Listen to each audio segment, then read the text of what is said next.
Welcome back to my new blog. म चाहिँ भक्तपुर आइसकेँ। हामी माथि घुम्न जान लागेको, त्यहाँबाट चाहिँ फुल भक्तपुर देखिन्छ। ल गाइज म पनि चाहिँ यता होइन एउटा दाजुभाइ घुम्न जान लागेको होइन, टक्क लाग्यो भक्तपुर। ल यो चाहिँ भाइले हाल्छ ब्लग। हेर्न सक्नुहुन्छ यहाँ पहिला बाढी आएको थियो, अहिले चाहिँ अलिअलि घटेछ। अब हामी जान्छौँ।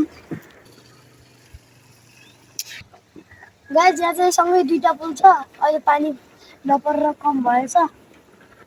गाइज यहाँ चाहिँ छ अर्को, यहाँ एउटा यहाँ चाहिँ अलिक ठुलो नै आएको छ।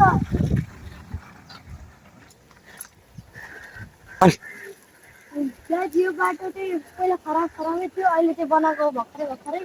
यहाँ चाहिँ बाटोको हालत यस्तै छ, त्यहाँ अलिकति बाटो छ, त्यहाँ एउटा पुल यहाँ एउटा पुल। अनि यो पुल बनाउने बेला चाहिँ यो ढलहरू हालेर बनाएको थियो, पुल जस्तै अहिले चाहिँ हटाएको छ। हामी चाहिँ उता माथि डाँडामा जाने हो। हाम्रो बाबाले काम गर्ने जस्तै हाम्रो बाबाले चाहिँ मिक्सर चलाउनुहुन्छ। गाई चाहिँ कपडा उकालो छ, अलिक माथि गएपछि चाहिँ भक्तपुरको भ्यू चाहिँ दामी देखिन्छ होइन। अनि यहाँ चाहिँ दामी भ्यू देखिन्छ। त्यहाँ पर चाहिँ अदालत छ, त्यो नलिकति माथि हाम्रो स्कुल, अनि अलिकति तल चाहिँ हाम्रो घर छ। दामी भ्यू देखिन्छ। हामी यहाँ माथि जान्छौँ, यही माथि जानु लागेको हामी चाहिँ। हाम्रो डेस्टिनेसन बस्छौँ, त्यहाँबाट नि भ्यू चाहिँ दामी देखिन्छ। भ्यू चाहिँ दामी देखिरहेछ, लाइभ हेर्दा चाहिँ दामी देखिन्छ, तर क्यामेराले चाहिँ धेरै राम्रो क्याप्चर गर्न सक्दैन। हामीले चाहिँ यहाँ चौतारा होला भन्छ थियो, चौतारा चाहिँ रहन्छ है।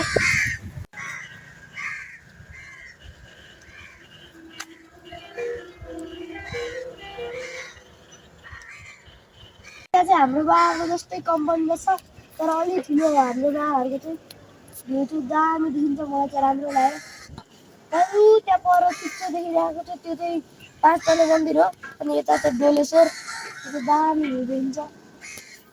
हामी घर फर्किन लागेको, रात पनि पर्न लागिसक्यो, घर पनि आइपुगिसक्यौँ।